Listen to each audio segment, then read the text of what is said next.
Treasure Boxing Promotions proudly presents John Riel Cuadro Alas Casimero versus Saul The Beast Sanchez.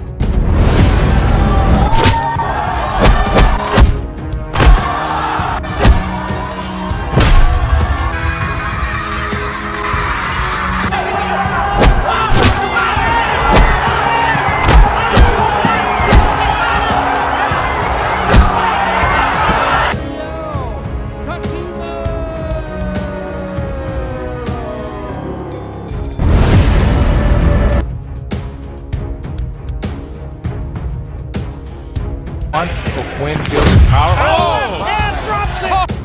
左アッパー、さらにパンチが交錯。 Sí, señor. Recordar que el mate Like a It's a right hand. overhand right in the temple, Barry. combinar. A ver, derecha y se va el pin. Saúl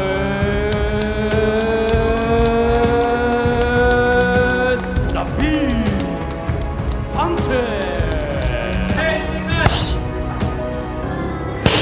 October 2023, ang huling laban ng angas ng Pinas na si John Riel Casimero. Hindi nagtagumpay si Casimero sa kanyang last fight dahil nauwi sa technical draw ang kanilang laban kontra sa former world champion Yukinori Oguni. Sa kanyang ipinakitang performance ay binatiko si Cuadro Alas ng kanyang mga haters at sinabi nila na matanda na raw si Casimero at malaki na ang pinagbago sa kanyang galaw at madali na rin siyang napagod sa laban.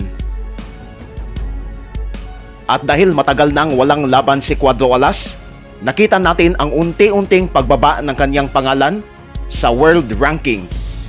May mga lumabas na rumors na siya sana ang makakalaban ni TJ Duhene sa first quarter ng 2024, pero hindi nangyari ang negosasyon ng kanilang laban dahil ayon sa kampo ni Casimero, may mga taong pumipigil upang matuloy ang laban ni Casimero.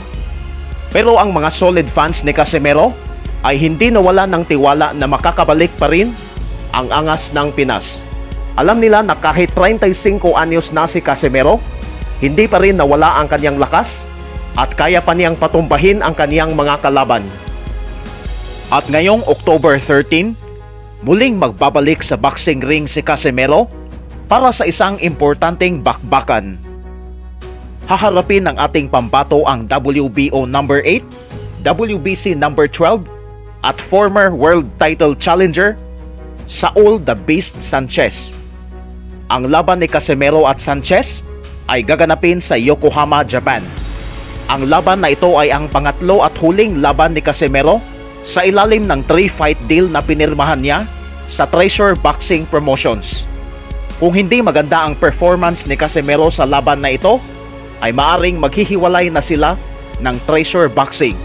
Pero naniniwala po tayo na ito ay isang malaking pagkakataon na ibinigay ni Masayuki Ito kay Casimero upang ipakita ang kanyang lakas sa harap ng mga Japanese boxing fans.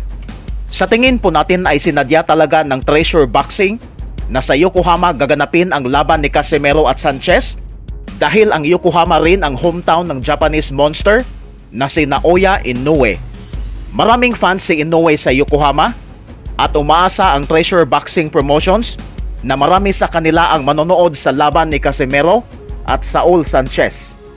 At kung sakaling impresibo ang panalo ni Casimero, mas madali nang ikasa at inegotiate ang kanilang laban ni Naoya Inoue dahil maraming Japanese boxing fans ang magiging interesado sa kanilang laban. Kaya kung nais ni Casimero na kumbinsihin si Naoya Inoue na ituloy na ang kanilang matagal nang hinihintay na laban, kailangan niya ng isang impresibong panalo laban kay Saul Sanchez. Subalit hindi ito easy fight lamang para kay Cuadro Alas dahil determinado rin si Sanchez na talunin ang angas ng Pinas. Hawak ni Sanchez ang record na 21 wins, 3 losses with 12 knockouts. Tinalo niya ang dalawang Pinoy na sina RV Diniega at ang former world title challenger na si Arthur Villanueva. Ang tatlong talo ni Sanchez ay very close decisions lamang at hindi pa siya bumagsak sa kanyang mga nakaraang laban. Noong January 13, 2024, lumaban sana si Sanchez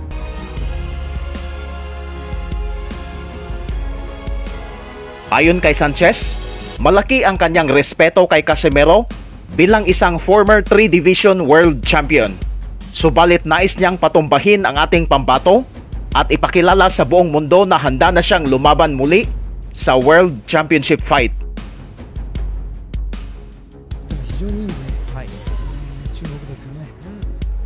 か個人的なファイターと右と左っていうのがまたちょっとあるんですけど、その辺の相性がどうなるのか。トレジャーボクシング、この興行の代表である伊藤正幸さんの現役時代のであるノニト・ドネアシニアさんがついています。デニーガはうまく距離を取りながら戦っているなという印象がありますよね。はい、デニーガも威力もあります。またコーナーに詰めていく。左のストレートに左のフックを合わせていくが、デニーガもよく見ています。ここからパンチがこの先近い距離、左フック、近い距離でデニーガ本当にいいタイミングでパンチをしていますからね。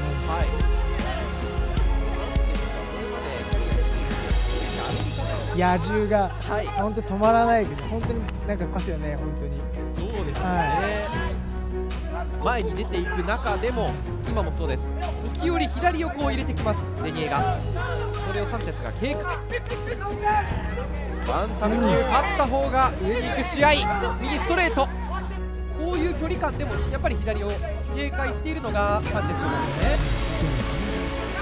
右のフックを今度合わせていきますデニエが。サンチェスの動き見えてきたか。ただ今でもらった。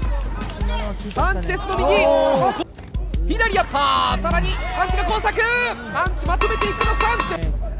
後半なんでね、ちょっといろいろと左、デニエガの左、さらに左アッパー、またパンチを、いや、お互いに譲りません。さ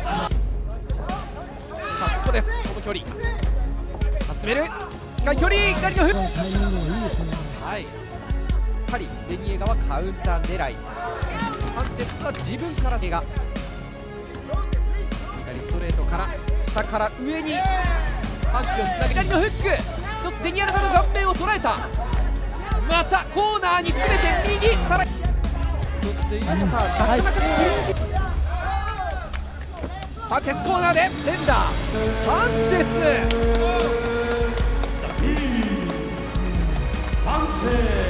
78対74が1人、残り2人は79対7。